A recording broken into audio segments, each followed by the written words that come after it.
Welcome to the official advanced tutorial for NARAKA BLADEPOINT's brand new PvPvE extraction game mode, Rift Traversal. I'm Cyclops, and in this video, we'll be helping you understand everything this game mode has to offer so you can get the most out of your time spent with this new experience. This video assumes you have watched our basic tutorial video, or at least that you have a firm grasp on the basic mechanics and gameplay loop of Rift Traversal, and aims to give you a sense of direction that can help you maximize profits per game. Remember, this is the Trailblazer season for Rift Traversal, and the balance of difficulty and rewards from each objective may change over time. There may be new objectives and mechanics getting added in the future, and the progression system ensures there's always something to look forward to next. Feedback is important to make this game the best it can be, so please share your thoughts with us, and without further delay, let's get into it. Let's start by looking at all the objectives on the map. Evolent camps are spread around the map in set locations, with some spawning after the first minute or so, and some spawning after about 5 minutes. There are 3 types of Evolent camp objectives. Clear means the player has to defeat all the enemies. Capture means the player must capture the spirit well by staying in the area and keeping the enemies out. And the third type is technically clear, but it's a mini-boss fight, and these always happen at the Evolent strongholds that spawn about 5 minutes into the round. Clearing these camps gives a chest that will always drop a rune stone, which you need 2 of to summon the main boss fight.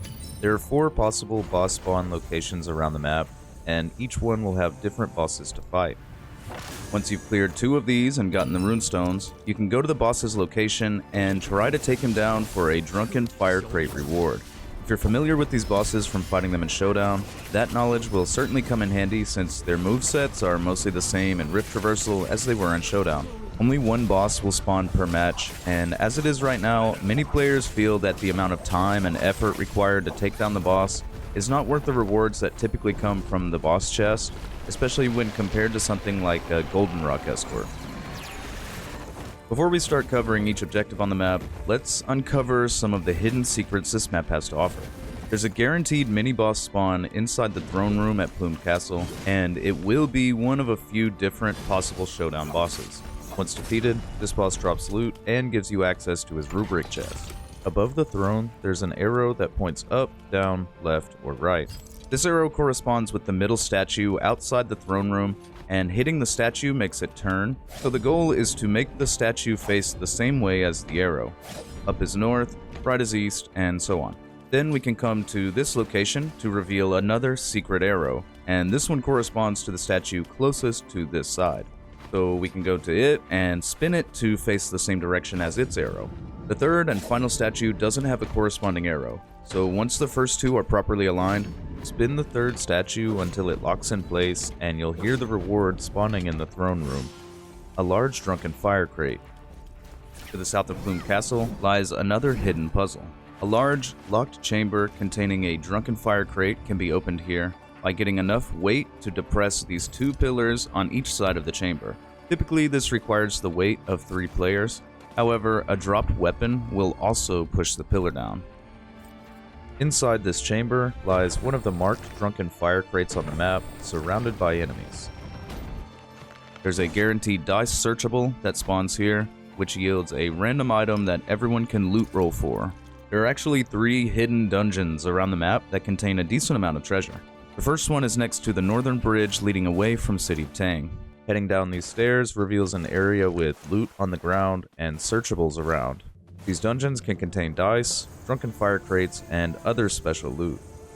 The next hidden dungeon will be across from the western bridge leading away from City of Tang, south of Moonfall Pass. The hidden dungeons are useful for getting some quick and easy loot, and sometimes you can find a special rift dealer inside, which directly sells high quality loot and rebirth charms for reviving your fallen teammates. The third hidden dungeon is located east of Plume Castle's internal chamber. Outside Everdusk Palace, we can find this hole in the ground, revealing a tunnel to an octagonal chamber with a mysterious lantern in the middle. Striking this lantern shoots a shrouding mist, making you invisible while you're inside the chamber. The lantern can also be relit and reused. There are 2 hidden caves, similar to the dungeons we just went over. The first of these caves is located up north, near the edge of the map, under this large skeleton. Inside you'll find mining searchables and the same kind of special loot containers as the dungeons. The other hidden cave is on the west side, at the south end of Feather Lake. If you're passing by these locations, it could be worthwhile to stop in and check for the special loot, and if you need to bring back a teammate, these can really come in handy. In the area to the west of Plume Castle, there are multiple purple drunken fire crates that can be found in the various buildings of Pinnacle Town and Igneous Mound. Once you've figured out where these ones usually are, they can potentially be a quick, free loot boost as you pass through. If you're looking for money, there's a spot on the map that's guaranteed to give you at least 10,000 void coins, and it's down here at the oasis to the south. Here you can find 4 pillars to press in, but they don't require as much weight as the chamber door pillars from earlier. Once they've all been pressed, a wind gust will start to shoot up from the ground between them. Ride this wind gust up into the air to collect the floating void coins. Certain areas of the map are more likely to have certain searchable containers. If you're looking for weapons, this area of the map is likely to have multiple weapon racks, which guarantee a weapon drop, and the tall outer walls of City of Tang usually have multiple weapon racks as well. You could also find weapon boxes on the map, which are more likely to have higher rarity weapons, and there's a high chance for a weapon box spawn in the room underneath the middle area at Plumed Castle, alongside some high quality cabinets. This is a good room to check early in each run since it usually has multiple high rarity searchables. If you're looking for mining related resources, then the area around the quarry will be a good place to loot. It has a lot of gatherable mineral deposits that yield mostly mine ore type treasures, but it also has an abundance of mine carts. These mine carts are more likely to drop high quality mining related resources, and the spot is guaranteed to have a few of these gold rarity containers every game. Speaking of guaranteed gold rarity containers, we can find an abundance of sedan chairs in this area of the map around Serpent Pass. These can yield almost any type of loot in the game. Moving on to objectives that spawn later in the round, we have the Convoy chest.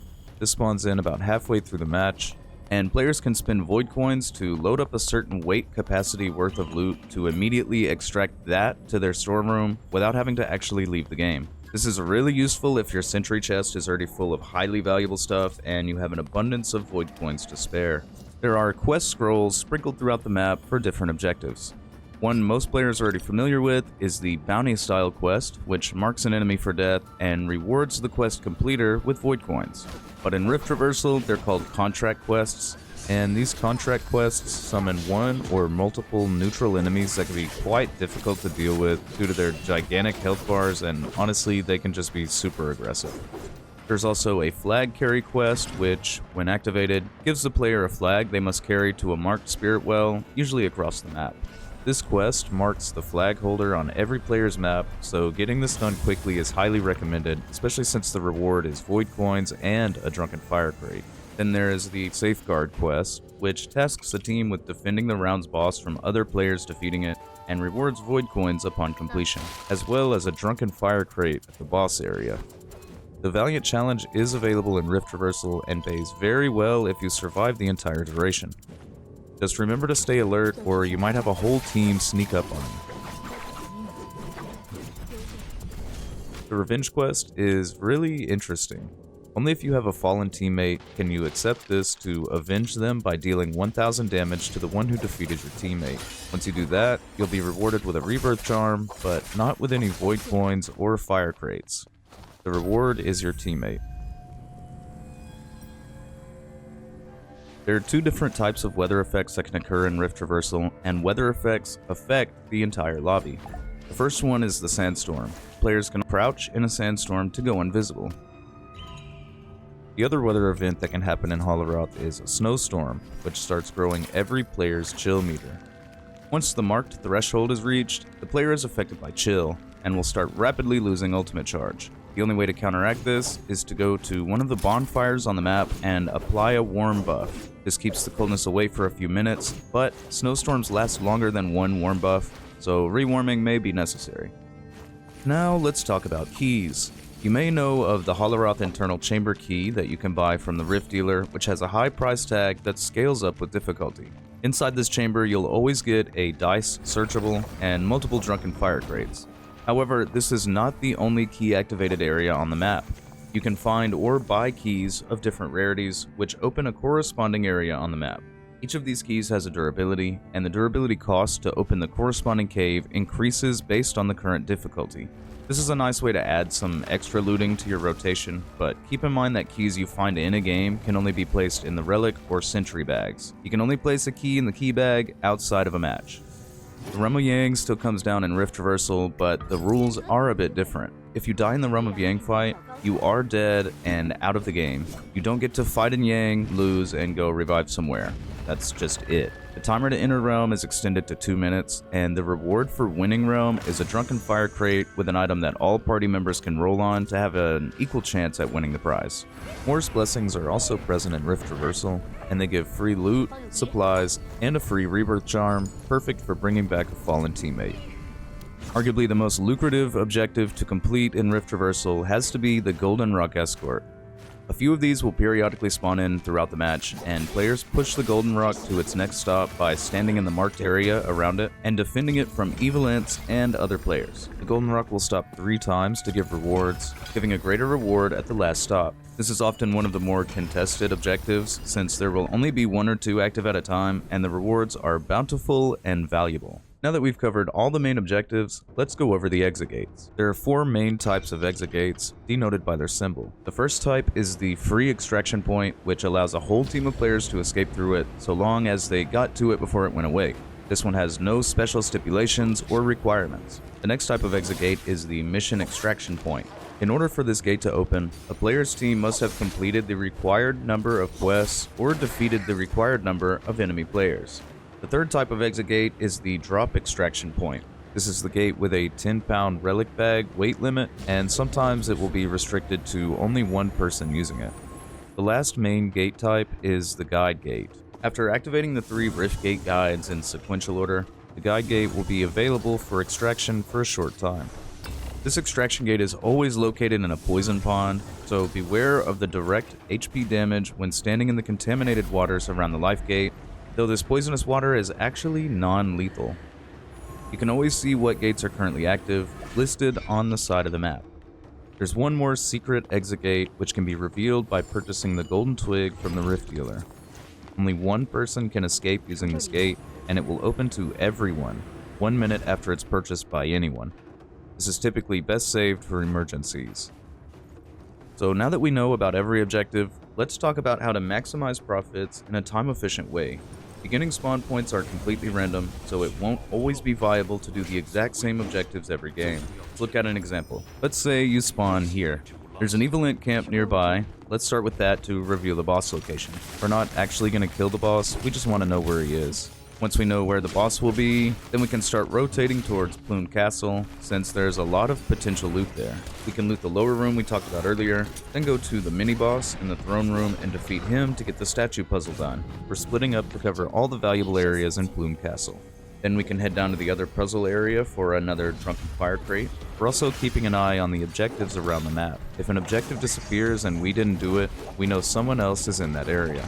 The first Golden Rock Escort spawns, so we'll go complete that. In this example, I split away from my teammate to complete 2 objectives at once, but it is worth noting that some quests cannot be completed at the same time. For example, 2 Golden Rock Escorts cannot be done by the same team at the same time. A team can, however, push a Golden Rock and clear an evil ent camp at the same time. Now we have enough money to buy the red key, so we do that and open the chamber. So at this point, there's about 5 minutes left in the round, and we could try to do another Golden Rock if it's available, but we decide to go ahead and extract here to be safe. The typical option is a free extraction point, the one with no requirement. But by this late in the match, we've probably met the criteria for a mission extraction point as well, so either one of those are fine to rush towards for a safe escape. Alright, let's rapid fire some bonus tips. Many players know about efficient movement with the regular grapple by attacking near the end of a grapple, but did you know that the mole hook has a similar movement tech? Just aim the grappler up in the air, shoot, and attack before you reach the end of the grappling distance to go absolutely flying. Then after 2 launches, hold the attack button and forward movement to keep forward momentum. The second part doesn't work very well with long-handled weapons. While underground with the mole hook, you can do a lot of things, including dodge, interact, capture zones, and even rummage containers and loot. Weapon and armor rarity determines how many rubric slots the equipment has. For example, blue weapons have 1 rubric slot and blue armors have 2. Rubrics can be etched into equipment mid-game and even removed from equipment the same way. This extends to rubrics on the ground or in a remains. So, remember to etch your rubrics when you find them if you have the slots to do so. It's important to minimize the impact on your weapon's durability as much as possible, since weapons aren't typically designed to last the entire match if it's the only weapon being used. I like to bring in a decent weapon, then I use the first other weapon I find in the match to clear PvE, and save my good weapon for other players and boss fights. Toughness determines the amount of total durability a weapon can sustain, so when you repair the durability, it uses the toughness. Once the toughness has been depleted, your weapon cannot be repaired past 1 durability, so sometimes it can be better to use a broken weapon for a little bit to repair it later, or keep picking up weapons you find throughout a match. In Rift Traversal, scale rushing is also much less effective than normal. Travel distance is reduced, and it actually costs stamina to perform a scale rush in this mode. This is so high-level players cannot abuse the movement techniques that allow them to easily chase down or get away from less skilled players. You can occasionally find drunken fire crates encased in a frozen block of ice. To get to the chest, you'll need to grab a warm buff from a campfire and return to the chest to watch the ice melt away. Fireflies can sometimes be found throughout the map, so try to make a mental note of their location when you see them. As a final note, let's talk about heroes. Some heroes are better than others for clearing monsters, evilint camps, and bosses. For example, Zai is very good at dealing with monsters and bosses, since her F does good damage to health and Astral Aegis while also applying burn, and the knockback it deals to enemies is great for capturing objective zones. Her ultimate is useful since it gives her access to a weapon that doesn't suffer any durability or toughness damage, and is also effective at dealing with enemy players. Yanhai is another good pick against monsters, but also against players, since he has a hidden ability in Rift Traversal. When Monk activates his ultimate, there's a 40% chance for the special ability to trigger. If it triggers, Monk can jump anytime he has someone in his hands, and he can shake loot right out of the enemy's pockets. Justina is a great pick in this mode as well, since her ultimate is so versatile, giving her offensive, defensive, and disengagement options that most other characters cannot match. Some characters are not as effective against the AI threats, such as Valda, since her ultimate doesn't give significant value in any PvE situation, and she's only somewhat effective against enemy players. Having a Zaping or Kurumi on the team can be very helpful to save the team from having to go through so many healing items, but healing abilities in this mode have greatly reduced effects. And with that, you now have all the knowledge you need to succeed in NARAKA BLADEPOINT's brand new Rift Traversal game mode. I hope you enjoyed this video, have a great rest of your day, and I'll see you all in the next one.